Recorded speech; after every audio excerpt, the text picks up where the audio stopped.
Where did you even find the money to splurge like that? It was in our joint account. Are you talking about 30 grand in savings? Yeah, that's it. What's the problem? I will buy some souvenirs for you guys. To my astonishment, my husband and mother-in-law had used part of the $30,000 I had saved for our daughter's university tuition and 1 year of school expenses for their vacation. I had reached my breaking point. If that's how you want to play, bring it on. I decided to devise a counter-strike and put it into motion. Hey, our home is in a serious mess. My name is Alicia. I'm a 43 years old housewife. I've been married to Simon for 18 years now. We used to work for the same company. He's 3 years my senior and served as my mentor during my probation. We naturally grew closer, making it easier to talk to and consult with him. We used to go out for drinks together for discussion, so meeting after work was quite common for us. It was around the time I passed the probation period that he asked me out on a date, and we started going out seriously. We had a loving relationship, and after about a year of dating, we decided to get married. It was a shotgun wedding. We felt that it was only natural to get married when I got pregnant. We were still young, but we believed that we could handle it together. He was working diligently, and we were confident that we could manage our life without any big issues. We quickly went to meet each other's family. My parents were a bit surprised by the suddenness, but since we both had good jobs, they were more excited about having a grandchild sooner than later. My father-in-law had a similar perspective, but my mother-in-law, Gloria, seemed a bit hesitant. Aren't you only 25? Can you raise a child while working? In response, I assured her that I would be a full-time mom until things settle down with childcare. Well, if that's the case, she looked somewhat dissatisfied. At that moment, I began to suspect that she wasn't really concerned, but might simply be looking for reasons to criticize me. I thought she was the type to belittle her daughter-in-law. I had become cautious of her since then. However, once our daughter Elise was born shortly after our marriage, I didn't have the luxury to worry about such matters. I was so busy, being consumed with childcare every day. I believed becoming a full-time housewife was a good choice. Taking care of a baby the first time was tough, and balancing it with housework was quite a challenge. Being a stay-at-home allowed me to manage both without cutting corners. When Elise entered grade school and became more independent, I started working part-time. It was a short hour of administrative work, but it felt refreshing to be out in the world. Until then, my life had been confined to home, only spending time with my daughter and husband, and seeing a few mommy friends. Going out to work allowed me to interact with people who had different perspectives. It brought a sense of freedom to my life. I saved all the money I earned for Elise's future education. She had grown beautifully. She started learning the piano at an early age and joined the school band in middle school, where she began playing the saxophone.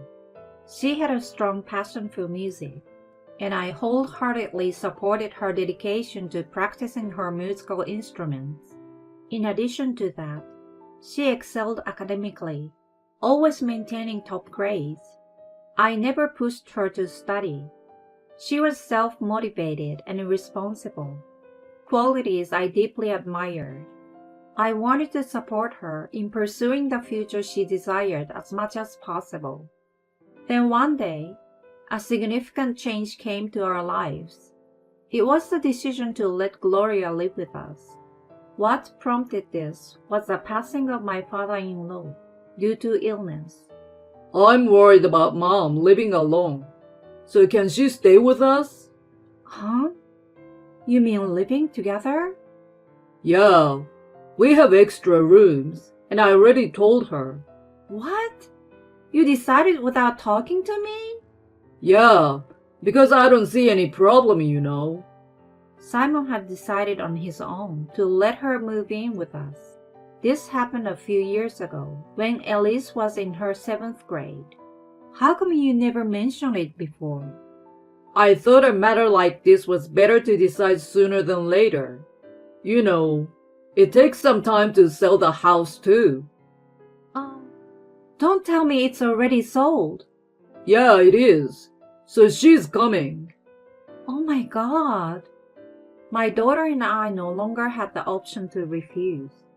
Surely, with nowhere else to go, we couldn't reject her moving in with us. Reluctantly, we agreed to live with her. However, I was filled with anxiety. She had harbored hostility toward me, as I had felt when we married. I supposed that it would come to the forefront if we were living together. Such worries occupied my mind. At first, nothing of the sort happened. Unexpectedly, she didn't engage in any harassment toward me, which was a pleasant surprise. I was able to carry on with my life as usual for a while. Well, even so, since she showed no intention of helping with housework, my workload increased. We lived together without any major issues, but after about a year, she gradually started showing her true color. In simple terms, she started to belittle me, just as I had feared. I was disappointed and started thinking about why it took a while for her to change. I realized that she was simply depressed after losing her husband. She was just low-spirited and subdued. Listen, Ashley, I prefer bread for breakfast. I'm sorry, but we were into no-carb breakfast, and Simon prefers to have a light menu too. Are you telling me to adjust to you guys? I've decided to have some bread and scrambled egg. Get it ready quickly. She raised her voice at me. Simon chimed in, saying, Mom wants it that way, so just do it. So I reluctantly had to prepare toast and scrambled egg just for her. Moreover, she was extremely picky about the doneness of the eggs. Oh, this is overcooked and too hard. I prefer it a little runny. She scolded me, so I redid it as she wanted. But then, I was scolded again. Why are you making me eat something so undercooked? Are you trying to give me a stomachache by making me eat raw eggs? She accused me like I was intentionally trying to harm her. I was getting fed up with being scolded like that every morning. Simon never defended me and always sided with her. What I realized at that point was that she was quite a mama's boy. I would have assumed that husbands protect their wives, but in his case, he was consistently on her side and blamed me. Make sure you give her what she wants. You're not intentionally giving her a hard time or anything, right?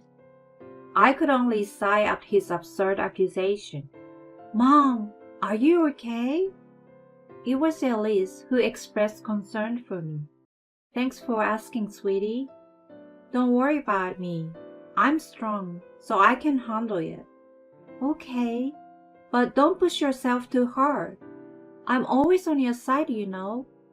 Just hearing her say that made me feel stronger. After all, I was living for her sake. If I could make her happy, that was all that matters. Simon provided for our family's living expenses, and I had saved quite a bit for Ellie's education through my part-time job. So when I considered giving her a good life, the harassment from Gloria didn't bother me at all. I realized that mothers were truly strong individuals during that time. I continued with my life while enduring the torment.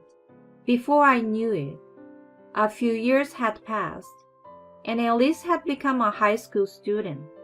She had put a lot of effort into her studies and was able to get into a prestigious academy. Despite usually showing little interest in her, when Gloria found out about her academic achievement, she suddenly started bragging about her to everyone. She even had the nerve to say things like, "I'm sure my guidance had a good impact." I distinctly remember how angry that made me. Afterward, Gloria continued to spend her days as she pleased. While she frequently complained about my housekeeping, she didn't lift a finger to help. She just lays around on the sofa, watching TV and ridiculing me. "Ashley, I want something sweet." "Oh, well, there's pudding in the fridge." "Don't you think you should ask what I want first? You really lack common sense, you know." "So, Gloria, what would you like to eat?" "I'm craving eclairs. Not the ones from the corner bakery, but the ones from the popular patisserie." She meant she wanted me to go and buy them. Since it was more trouble to resist, I reluctantly went out to get what she wanted. She ate them with satisfaction and then went back to lying on the sofa. I wondered if she had nothing else to do except boss me around. She also caused trouble for Elise. It happened during the crucial last year of high school when she was preparing for the SAT. "There it is! Good job, you got it!" Gloria lay on the living room sofa, watching a baseball game and making a lot of noise. Despite Elise studying in her room, she was so noisy that I finally had to speak up. "Gloria, Elise is studying, so could you please keep it down?" When I reprimanded her, she wore a very dissatisfied expression. "Why should I have to be considerate of my granddaughter?" "We live together, so it's important to be considerate of each other, don't you think?" "In that case, you should allow me to indulge in my passion for baseball." "Oh yes, that was a great hit. Follow through." She continued to watch the game, chirling even louder. I had no choice but to ask my parents who lived nearby to let Elise come over and study. They agreed, and I drove her there.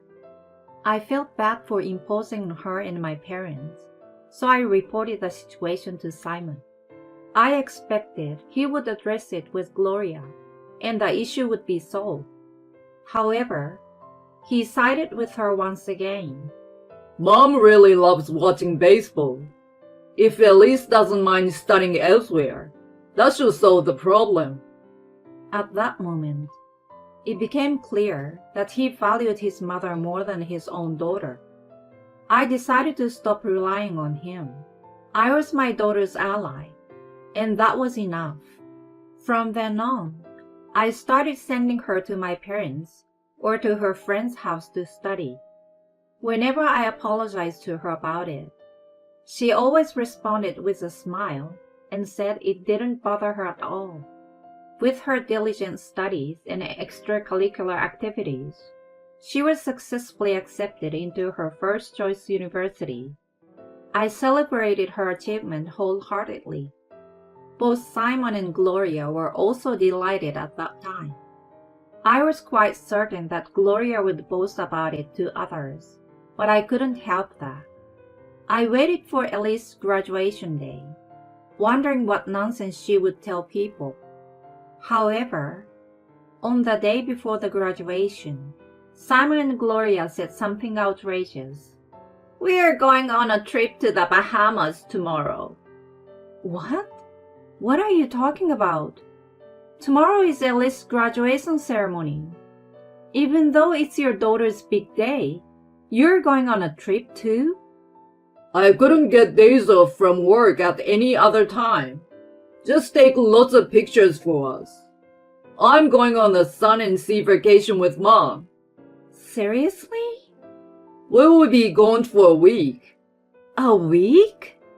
Where did you even find the money to splurge like that? It was in our joint account. Are you talking about 30 grand in savings? Yeah, that's it. What's the problem? We'll buy some souvenirs for you guys. To my astonishment, they had used part of the $30,000 I had saved for our daughter's university tuition and 1 year of school expenses for their vacation. That was saved up for Elise's education. You can save it up again. Yeah, don't be so uptight. I had reached my breaking point. Elise was also appalled by their audacity. If they were going to behave this way, I decided to take matters into my own hands. I devised a counter-strike and put it into motion. The next day, they happily prepared to leave the house early in the morning. I immediately contacted my father. He was furious when he heard what had happened and agreed to help with my plan. Okay, Elise, take this. Let's wreck your grandma and your dad's rooms. I handed her a hammer, and we started pounding the walls together, smashing them down. It was quite satisfying for both of us. An excellent stress reliever. A week later, they returned home, and Simon called me in a panic. Hello? Hey, something terrible has happened at our house. He sounded frantic. I think it might be a burglary or something. All our belongings are gone. Not just our stuff, but all the furniture and appliances too. A gang of robbers must have come. We need to report this right away. He sounded totally freaked out, and I couldn't help bursting out in laughter. What's so funny? By the way, where are you? I'm at my parents' house with Elise. We've decided to move out of the house. What do you mean?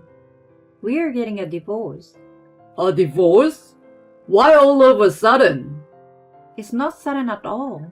You've been constantly disappointing both of us. Plus, you used Elise's university funds for a trip without asking. There's no way I can continue our marriage with such a terrible husband, you know. Hold on. Did you guys destroy our rooms? Yeah, it felt so satisfying. You've got to be kidding me. Do you think you can get away with something like this? Where's our stuff anyway? They're at your brother's place. He was pretty appalled when I explained the situation and agreed to temporarily store them. What the heck have you done? Do you even realize what you're doing?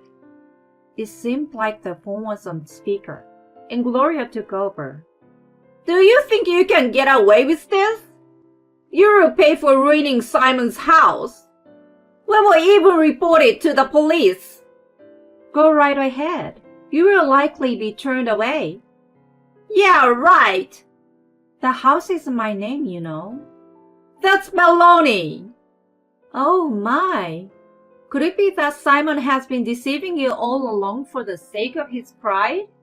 My father gave me ownership of one of his properties. Has he misrepresented himself as the owner? This house is yours, right? She asked in a panicked voice. Simon sounded flustered and mumbled incoherently. Simon, speak up! It's Ashley's. His confession left her speechless. Oh, and by the way, demolition crews will be coming there tomorrow, so please vacate immediately. If you try to stay, I will report it as trespassing. Give us a break, will you? We are tired from a long journey. I don't care. Just get out of my house and never have anything to do with Elise and me again. Then I hung up the phone. Afterward, they left the house out of fear of being reported. I wasted no time and demanded a divorce through a lawyer right away. Simon resisted until the end, but when I informed him that I was willing to go to court, he quickly backed down. And so, I successfully got a divorce from him as fast as possible. And I also secured child support payments.